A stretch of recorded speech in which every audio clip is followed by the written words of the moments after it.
રાજકોટની સૌરાષ્ટ્ર યુનિવર્સિટીમાં વધુ એક વિવાદ સામે આવ્યો છે। પ્રમોશન મેળવવા માટે પ્રોફેસરે પાડ્યો મોટો ખેલ। શૈક્ષણિક લાયકાતના નામે ચાલતો ખેલ સામે આવ્યો છે અને અંગ્રેજી ભવનના ડોક્ટર કમલ મહેતાની આરટીઆઈમાં પોલ ખુલી ગઈ છે। પ્રમોશન માટે 2015ના પેપર 2024માં અપલોડ કર્યા। પ્રમોશનના બહાને આર્થિક લાભ લેવા ષડયંત્ર રચ્યાનો આરોપ થઈ રહ્યો છે। સંશોધન પત્રોમાં ખોટી તારીખો છપાવ્યાનો પણ આરોપ છે। સૌરાષ્ટ્ર યુનિવર્સિટીના ઈસી મેમ્બર નિદત બારોટના આરોપ છે। કુલસચિવને સમગ્ર મામલે લેખિત ફરિયાદ કરાઈ છે।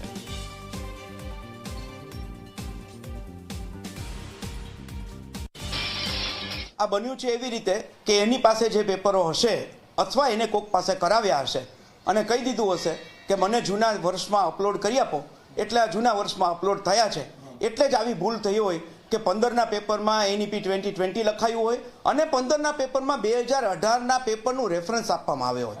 પહેલી દ્રષ્ટિએ યુનિવર્સિટી સાથે છેતરપિંડી કરી જૂની તારીખમાં પેપર છપાવ્યા હોય એવું લાગે છે। હું એવું માનું છું વ્યક્તિગત રીતે કમલ મહેતા જવાબદાર, કારણ કે એનો પોતાનો સ્વાર્થ હતો। એને ટેબલ 15નું લેવલ 15નું પ્રમોશન જોઈતું હતું।